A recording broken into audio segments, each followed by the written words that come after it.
Au vu des infractions constatées, les parlementaires ayant enquêté sur l'exploitation minière illégale dans l'est de la République démocratique du Congo par des sociétés à capitaux étrangers chinois notamment, ont préconisé mercredi des mesures drastiques assorties d'amendes et de répartition des préjudices.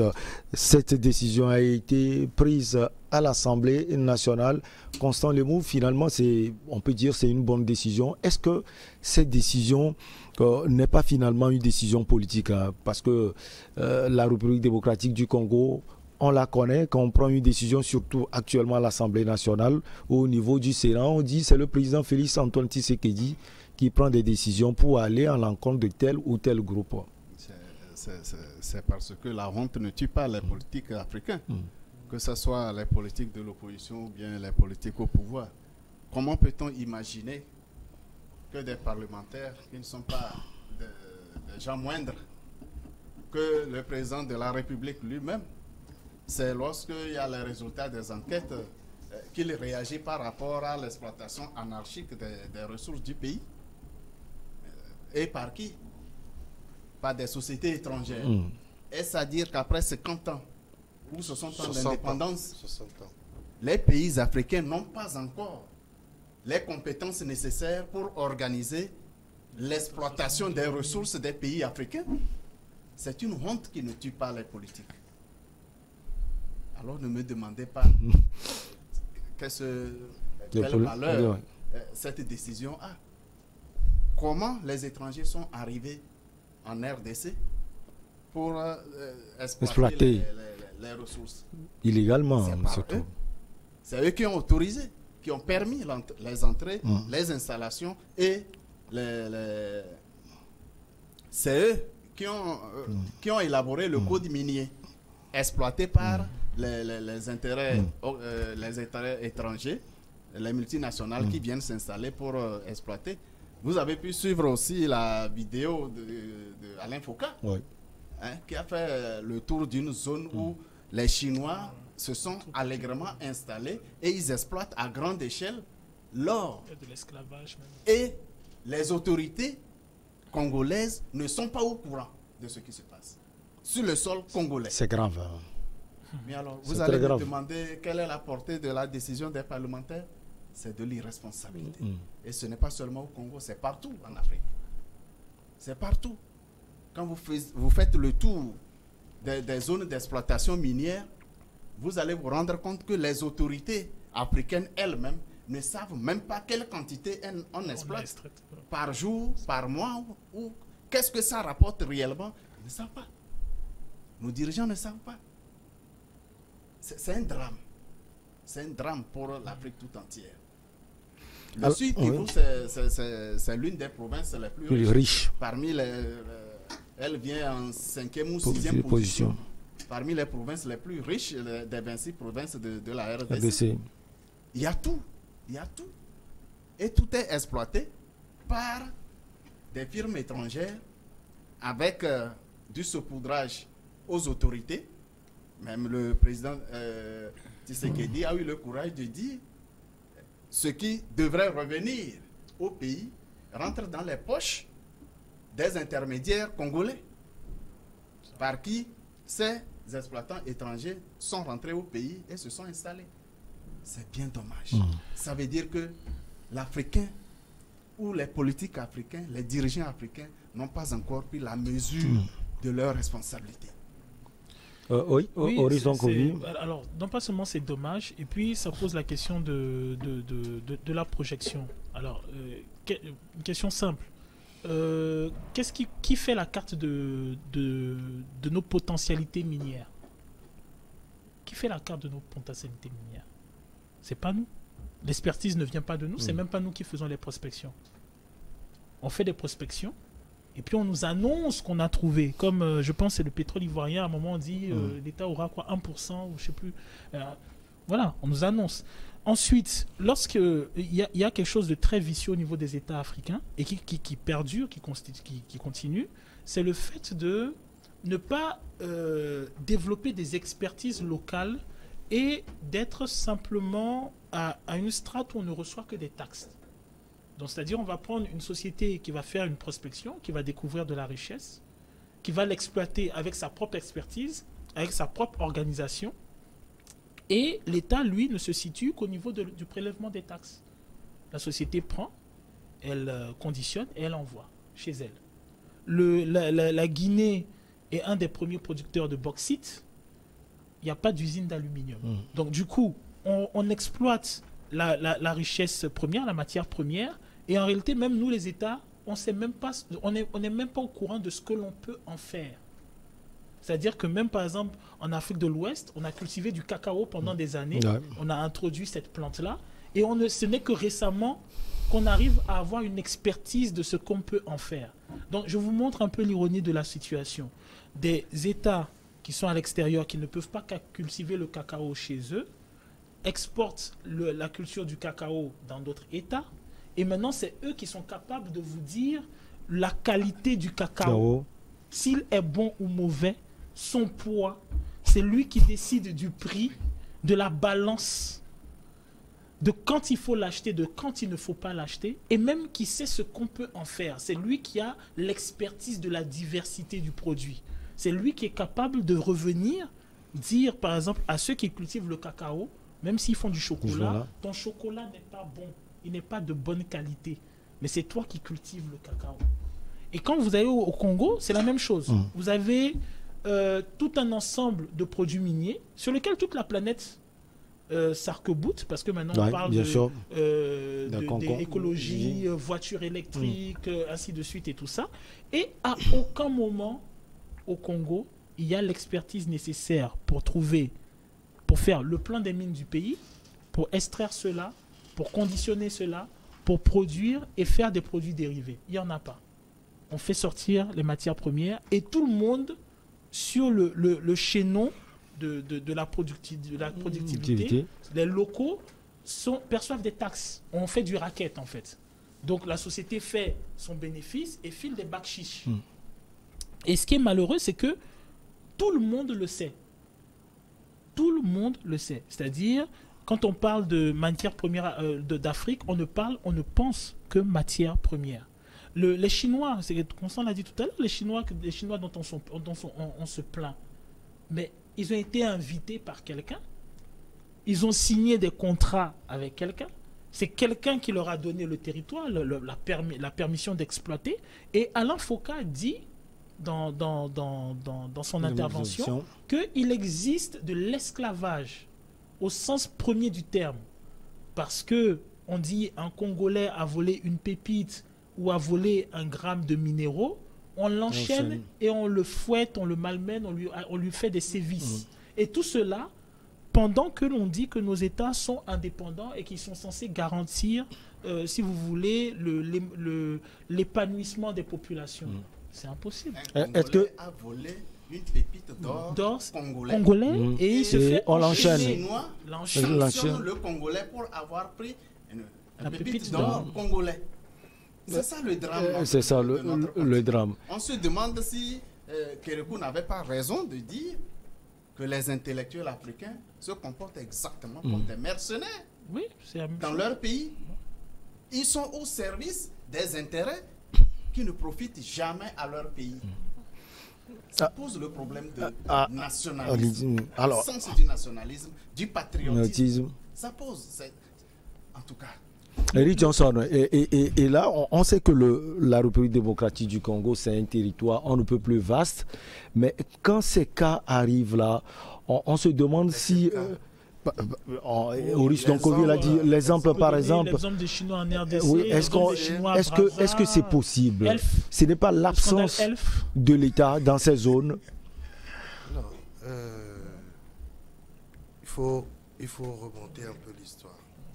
En réalité, tout ce qui se passe, c'est l'héritage de la colonisation. Les gens sont venus tromper nos parents ici avec des miroirs, avec des je ne sais quoi. Et eux, ils étaient à la recherche d'autres choses. Mais les Chinois, ils sont là récemment. Ils sont venus découvrir les choses. Ouais. Ce qui se passe, découvrir, d'accord. Ouais. Ce qui se passe aujourd'hui, quand tu parles de l'absence de l'État dans ces zones, C'est faux. Parce que mes collègues disaient tout à l'heure que ces gens-là sont introduits par certaines personnes qui sont en réalité des représentants du pouvoir public. Donc, automatiquement, l'État est là, mais est complice de tout ce qui se passe. En réalité, et moi, c'est là où j'ai un problème avec les intellectuels africains. Aujourd'hui, vous savez comment vous vous organisez pour dénoncer tout ça là au sein de votre pays. Au lieu de faire face à ces cas précisément, on est plus porté par la politique. Je veux parler de la société civile qui a un rôle prépondérant à jouer dans devant ces situations-là. La société civile, aujourd'hui, son essence même n'est plus la même parce que elle est divisée. On parle de société civile proche du pouvoir, société civile proche de l'opposition. C'est dans tous les pays presque.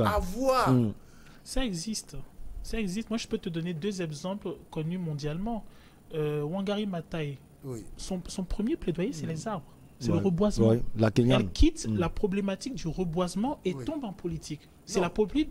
Quand tu prends Kensaro Wiwa, il se fait tuer parce qu'il intervient dans l'exploitation pétrolière du Nigeria. Ce que nous sommes en train de dire, c'est de façon globale. Si nous devons prendre des cas, l'on vous dira, je suis de la société civile, je lutte pour l'épanouissement de ci, de ça. Tout le monde le fait. Mais de façon globale, on ne veut pas résoudre les vrais problèmes que nous avons. Si par exemple, on avait une société civile aussi forte en RDC, ce problème que vous êtes en train de poser de pépites d'or, où on ressent encore cet esclavagisme-là. Il faut dire que la société civile fait un sacré boulot quand même, avec Filimbi, avec qui encore, la Lucha et autres. C'est vrai qu'ils sont embasillés souvent, mais bon. Je suis en train de parler d'un problème général. Je ne veux pas singulariser. Avec la RDC, ok. Allons-y. Vous avez encore une minute. Si nous le faisons, nous risquons de ne jamais avoir de solution à nos problèmes. Parce que la société civile a pour rôle de défendre les sans-voix. Il ne faudrait pas qu'on ait une société civile proche d'un pouvoir, une société civile proche de l'opposition. Vous ne pourrez pas vous diviser alors que vous venez sur un même terrain pour travailler pour la population. C'est de ça que je parle. Je dis en RDC, quand vous regardez ce pays vaste, où aujourd'hui, on ne peut plus vaste même, très divisé, avec des guerres un peu partout dans des régions, comment voulez-vous que les gens puissent travailler pour le bien-être des populations? Quand les autorités disent « nous ne sommes pas au courant de ces cas-là », c'est parce qu'ils ont déjà amené les gens. Ils gagnent déjà pour eux, mais ils regardent. Le reste ne les concerne pas. Ne les concerne plus, malheureusement. Allez. Et donc, je pense que les députés, les parlementaires ont fait un bon choix. C'est une honte que les autorités disent qu'elles ne soient pas au courant aujourd'hui de faire un ménage qui nous présente le plan d'action, tout simplement. Et on avisera. Allez, au Togo, juste 30 secondes. S'il vous plaît. On n'a pris pas le temps. Ce qui est dramatique, surtout dans le cas du Congo, c'est que justement, par rapport au passif congolais, le rapport au Congo, aux entreprises, aux entreprises qui ont exploité ce pays de l'époque de Léopold II, lorsqu'ils s'approprient ces territoires-là, où on a coupé des mains, on a violé des femmes, on en parle de 15 millions pratiquement de victimes et ainsi de suite. C'est dommage que les responsables congolais continuent à s'inscrire un peu dans ce genre, dans ce type d'exploitation et ce type de domination. Il n'y a pas tellement d'évolution. Il y a quelque chose que je trouve vraiment dommage et que j'ai vu dans plusieurs pays, même au Togo, c'est le fait de dire on n'est pas au courant. C'est étonnant ça, des gouvernants qui vont dire je ne suis pas au courant. Donc on n'est pas véridique, vous le dire. Voilà, je ne suis pas au courant qu'on exploite les gens dans telle entreprise. je suis pas de responsabilité, mensonge, voilà, vous le dire. Dans telle usine, on n'est pas au courant. En fait, on n'était pas au courant. C'est extrêmement grave. C'est extrêmement grave. C'est grave. C'est extrêmement grave. Et moi, on l'a vu. Dirigeant. Voilà. On l'a vu, on le voit au Congo, dans le plan minier. Mais il faut quand même qu'on ait l'honnêteté intellectuelle de le souligner que même pour le cas, je sais que je mets un peu les pieds dans les plats, mais même pour le cas de quand on prend Edith Togo, Amina et Dodo Cosmétiques, tout c'est étonnant qu'on puisse avoir des responsables qui disent nous n'étions pas au courant. Donc comme nous n'étions pas au courant, maintenant prochainement on va regarder un peu plus. Vous savez pourquoi vous parlez du Togo? Parce que justement on va débattre du dernier sujet et ça concerne le Togo. La mairie du Golfe 4 a entamé depuis quelques jours un vaste chantier d'aménagement des voiries de la commune. Il s'agit des travaux de reprofilage des rues dans les quartiers de Nyekonakboy, Atikoumé et Lomnava. Alors, Eric Johnson, mercredi, le maire Jean-Pierre Fabre a effectué une visite sur le terrain pour constater l'état d'avancement du chantier. Ça va vite, ça. Je suis étonné de constater qu'il prend Kodjoviakopé Nyekonakboy, Atikoumé, Lomnava. Il laisse à Hanukopé, il va à Lomnava. Peut-être qu'il va revenir à Hanukopé. Non. Vous savez, quand vous regardez tous ces quartiers-là, là où il y a plus de problèmes, c'est à Hanukopé. Excusez-moi. C'est-à-dire, je n'ai pas compris, son plan d'aménagement. D'aménagement. Vous savez, les autorités togolaises avaient décidé un temps de raser ce quartier-là jusqu'au niveau de là où se trouve aujourd'hui l'ancienne salle de cinéma, le Togo.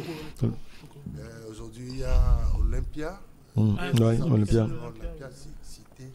Normalement, tout ça a été arrasé, mais parce que on n'a pas un plan, un plan d'action, par exemple, la création ou la construction des HLM, etc. L'État a toujours été bluffé par des opérateurs qui viennent signer des contrats. Dans un an, on aura 3000, je ne sais pas quoi, chambres, tout ça. L'État a été bluffé, c'est sa responsabilité finalement. Voilà. Ça aussi, il faut le dire, Eric Johnson. Donc je pense que ce que Jean-Pierre Fabre, la mairie de Golfe 4, c'est une bonne chose quand même, a décidé, est une bonne chose. Ça fait 2 ans qu'ils sont déjà là, mais les populations attendent toujours de voir des actions fortes. Si on me parle de la politique des grands travaux, excusez-moi, cette sémantique-là me pose un problème. Grands travaux que l'État togolais même n'arrive pas à faire. Et la commune, Golfe 4 qui décide d'entamer des grands travaux. Non. On sait que la commune a aussi du sou, on l'avait dit entre-temps. En termes de ressources financières, c'est la commune qui a le plus, la cagnotte la plus grosse parmi les 117 communes et la met à la disposition de la population. N'oublions pas que il y a eu un souci avec le fonds d'appui aux communautés territoriales qui a décidé finalement, cette institution a décidé finalement de céder la gestion des ressources à l'ANADEB par rapport aux différentes communes. Et donc, ça veut dire qu'à un certain moment, il n'y a pas eu une gestion efficiente des ressources qui revenaient aux différentes communes. Si la commune Golfe 4 décide d'y aller aujourd'hui, c'est que, comme on dit, quand un aveugle dit « je veux te lancer une pierre », c'est qu'il a déjà le pied sur la pierre. Donc, on estime que Golfe 4 a déjà les moyens de se lancer dans cet aménagement de la commune. Mais de grâce, que cela se fasse dans les règles de l'art et qu'on laisse la politique de côté, parce que cette action-là doit être aussi soutenue par les populations, qu'on oublie tout ce qui est politique, mais qu'on pense au développement communautaire. Alors, Constant Lemou, les travaux doivent durer normalement 3 mois, mais à l'allure où vont les choses, on parle de 5 mois, voire 6. Oui, d'abord, coup de chapeau à monsieur le maire. C'est la première fois que j'entends, disons depuis 1990, que Jean-Pierre Fabre est au devant d'une action utile pour le développement du pays. Oui, j'étais jeune lycéen lorsque je l'ai connu. Franchement, c'est la première fois que j'ai entendu. C'est d'ailleurs pourquoi vous le félicitez. Est au devant d'une action en faveur du développement de son milieu. C'est pourquoi je dis coup de chapeau à lui. Le changement commence à venir. C'est ça en réalité, le changement des hommes pour être plus utile que jamais.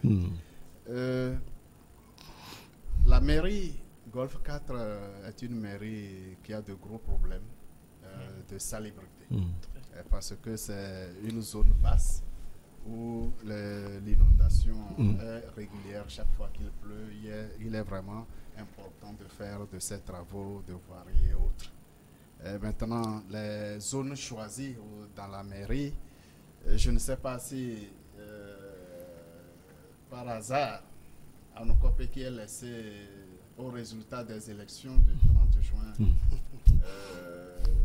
2019, l'ANC n'était pas favorable dans cette zone. Donc vous pensez que c'est à dessein? C'est à dessein. C'est une raison. Ce n'était pas une zone favorable. Est-ce qu'il fait allégeance aux zones qui lui ont été favorables? Rappelez-vous qu'il a remporté, il a été élu à la limite. Bien que c'est son fief, parmi les fiefs, c'est son fief véritablement. Et il a été élu à l'arraché, grâce au soutien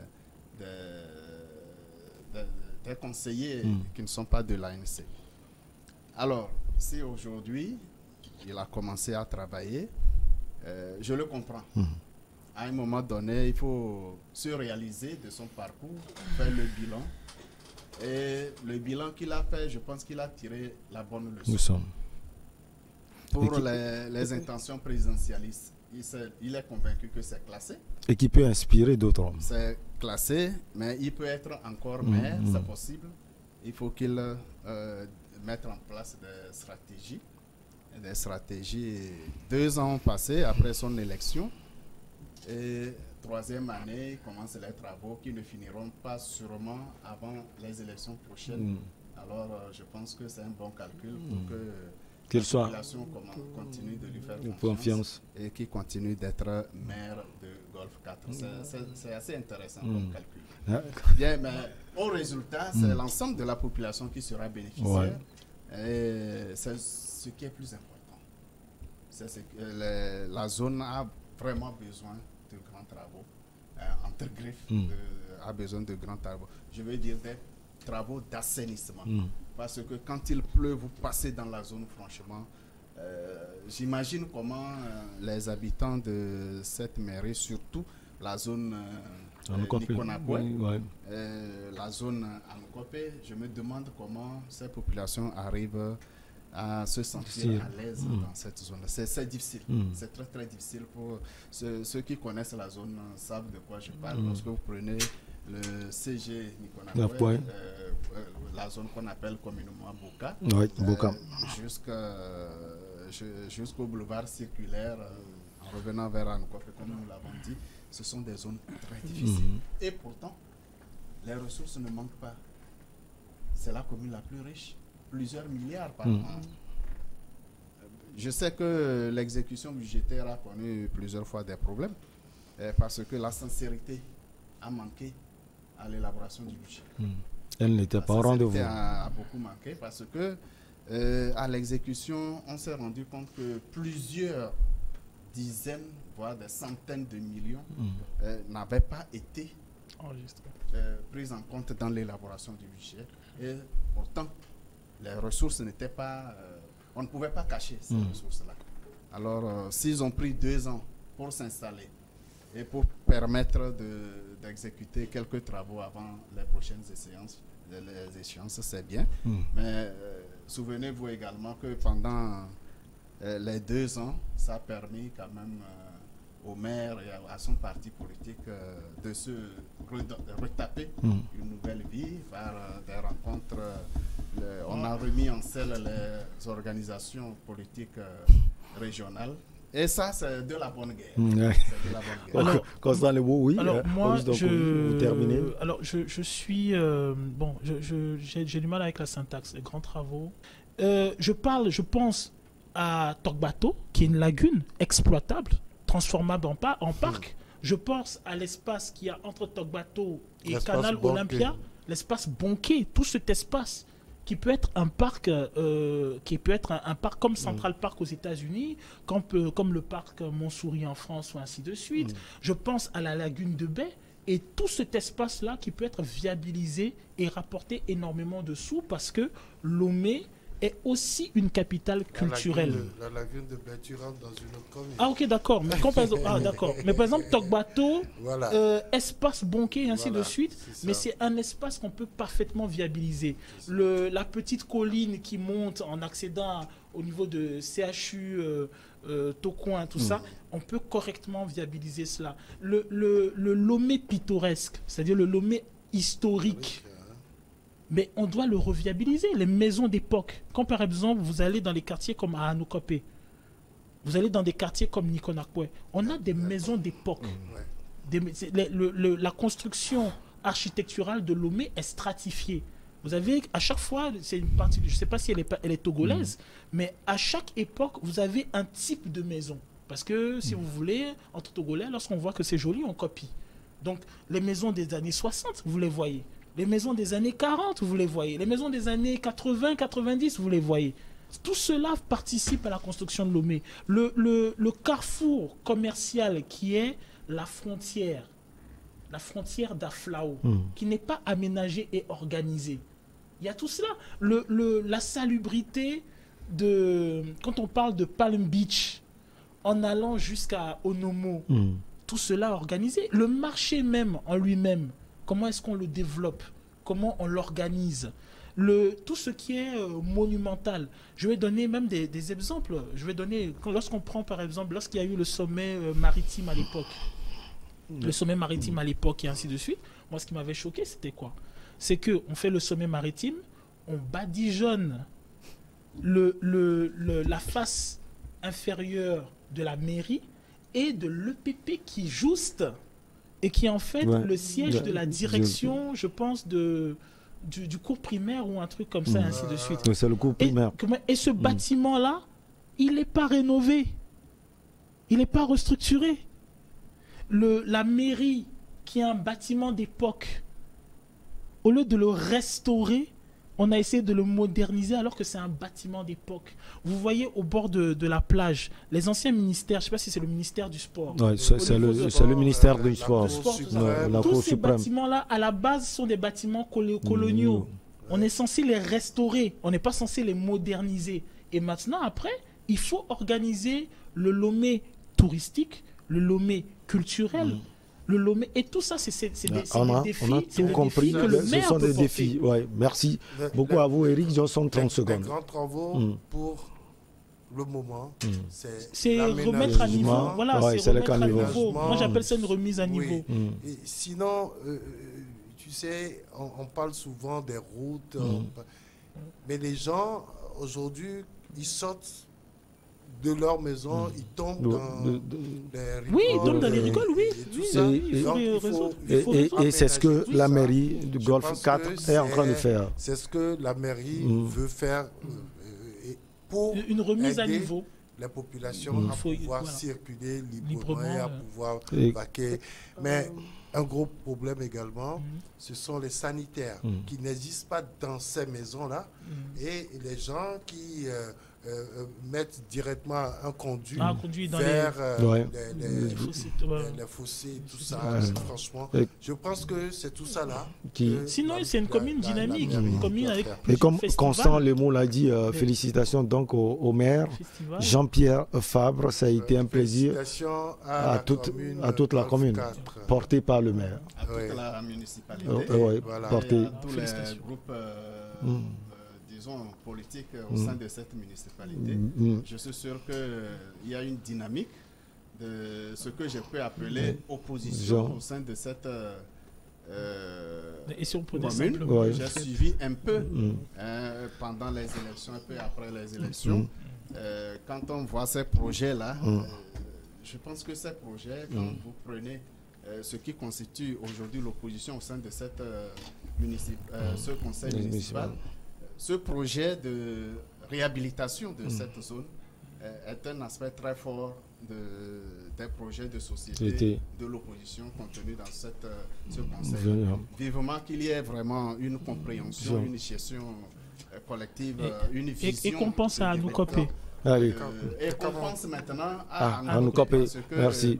Quand on est chef, merci. On n'est pas chef pour les autres. On est chef pour tout le monde. De toutes les façons, on va penser à tout le monde. Merci beaucoup à vous. Merci beaucoup à vous, Eric Johnson. C'est que ces travaux-là vont concerner tout le monde de cette commune. Merci beaucoup à vous, Eric Johnson, journaliste, directeur de publication de l'Union. Merci également à l'aîné Constant Lemou, analyste politique, Horus Donkovi, activiste panafricain. Merci également à vous.